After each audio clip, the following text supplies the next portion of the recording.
नमस्कार। ओम नमः शिवाय। सावन के सोमवार की आप सभी को हार्दिक शुभकामनाएं। आज के इस वीडियो में हम आपको सावन के सोमवार की कथा सुनाएंगे। किसी गांव में एक हरिया नाम का बहेलिया रहता था। उसकी पत्नी का नाम शोभा था। उनके कोई संतान नहीं थी। वह गांव में जाल बिछाकर चिड़िया, कबूतर, तोता और अन्य पक्षियों को पकड़ता, फिर उन्हें पिंजड़े में बंद करके रख लेता और गांव के बाजार में बेच देता। हरिया की पत्नी शोभा भगवान शिव की अनन्य भक्त थी।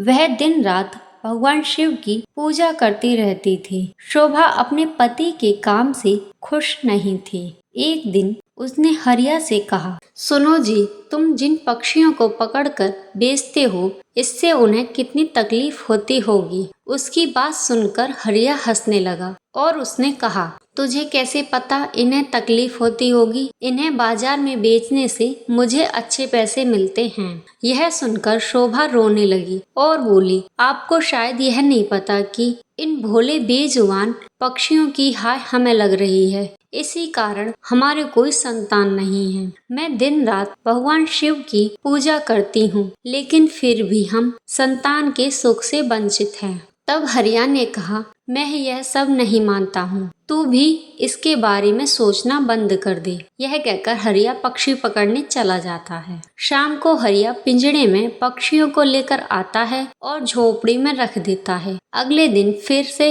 हरिया पक्षियों को पकड़ने चला जाता है। तभी कोई उनके घर के दरवाजे को खटखटाता है। शोभा दरवाजा खोलकर देखती है तो उसके सामने एक ब्राह्मण अपनी पत्नी के साथ खड़े थे। शोभा उनसे कहती है, महाराज आप लोग कौन हैं? तब ब्राह्मण कहता है, बेटी हम बहुत दूर से इस गांव के शिव मंदिर में अमर कथा वाचने आए हैं, इसलिए घर घर जाकर उसका निमंत्रण दे रहे हैं। तुम भी कल से अपने परिवार के साथ कथा सुनने आना। यह सुनकर शोभा बहुत खुश हुई। उसने कहा, हे ब्राह्मण देवता, मेरे तो भाग्य खुल गए। ऐसा अवसर तो किस्मत वालों को मिलता है, परंतु आप दोनों की रहने की व्यवस्था कहाँ है? तब ब्राह्मण ने कहा, बेटी मंदिर के पंडित जी ने हमारा रहने का इंतजाम मंदिर में ही कर दिया है और इस गांव में जो भी हमें सम्मान और प्यार से भोजन कराएगा, हम भोजन कर लेंगे। यह सुनकर शोभा की आंखों में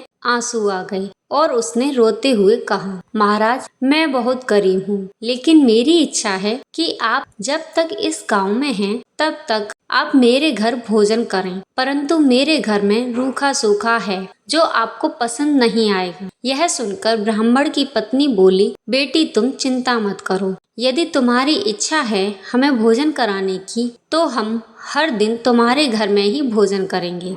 तुम्हारे रूखे सूखे एक निवाले से ही हमारी तृप्ति हो जाएगी। यह सुनकर शोभा बहुत खुश हो गई और उसने कहा, मैं आपके लिए भोजन तैयार करती हूँ। तब ब्राह्मण ने कहा, बेटी तुम भोजन तैयार करो, हम पूरे गांव में निमंत्रण देकर तुम्हारे घर आएंगे। यह कहकर दोनों चले गए। उनके जाने के बाद शोभा भोजन तैयार करती है। कुछ समय बीत जाने के बाद दोनों पति पत्नी शोभा के घर भोजन करने आ जाते हैं। जब वे भोजन करने बैठते हैं तभी ब्राह्मण की नजर पिंजड़े में बंद पक्षियों पर पड़ती है। वे उठकर खड़े हो जाते हैं। शोभा उनसे पूछती है, महाराज क्या मेरे से कोई भूल हो गई?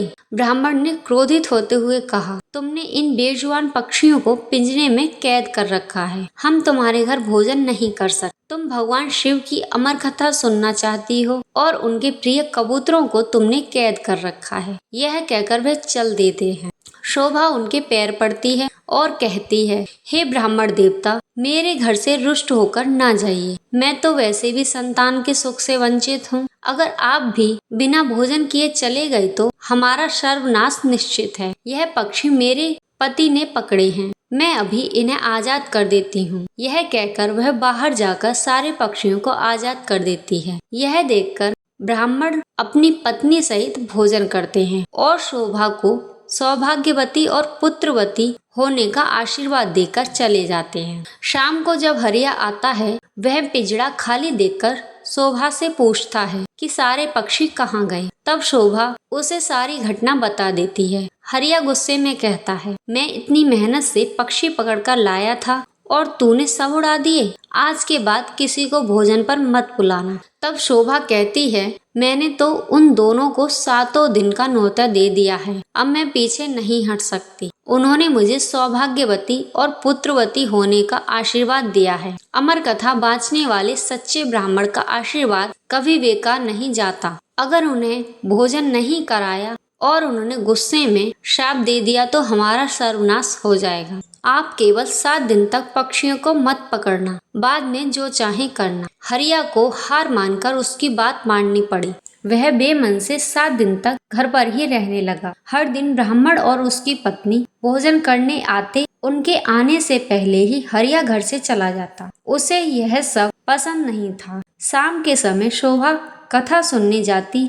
वह हरिया से भी चलने को कहती, लेकिन हरिया मना कर देता। इसी तरह 6 दिन बीत गए। रात को शोभा ने हरिया से कहा, आपने मेरे कहने से 6 दिन पक्षियों को नहीं पकड़ा, बस आप मेरी एक बात और मान लीजिए। हरिया ने कहा, क्या बात है? वैसे भी मैं केवल कल ही घर पर रुकूंगा, परसों से अपने काम पर जाऊंगा। तब शोभा ने कहा, कल अमर कथा समाप्त हो जाएगी। मैं चाहती हूँ आप कल मेरे साथ मंदिर में कथा सुनने चलें और वहाँ से वापस आने के बाद ब्राह्मण और उनकी पत्नी को अंतिम बार भोजन कराकर उनसे आशीर्वाद लें। क्या पता उनके आशीर्वाद से हमें संतान का सुख मिल जाए। हरिया उसकी बात सुनकर अगले दिन कथा सुनने चल देता है। मंदिर में कथा सुनते सुनते हरिया की आंखों से आंसू बहने लगते हैं। शोभा के पूछने पर वह कहता है, भगवान शिव ने जिन कबूतरों को अमरता का आशीर्वाद दिया, मैंने जीवन भर उन्हें बेचकर अपना जीवन नरक बना लिया। कथा समाप्त होने पर वे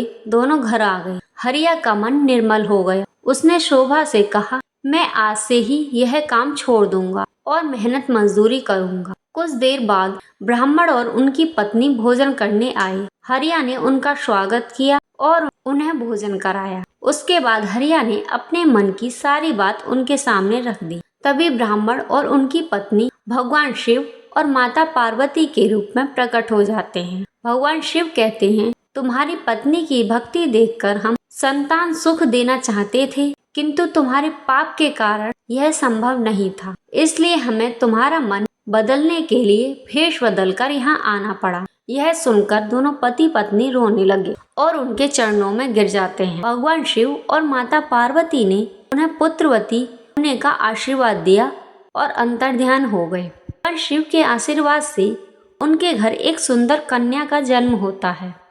कन्या के आने के बाद उनके दिन बदल जाते हैं। वे काफी धनवान हो जाते हैं। हे भोलेनाथ, आपने जिस तरह हरिया को संतान सुख दिया और उसके सारे कष्ट दूर किए, वैसे ही जो कोई इस कथा को सुनता है, पढ़ता है और जो आपकी भक्ति करता है, आप उनके भी सभी कष्ट दूर करना। हर हर महादेव।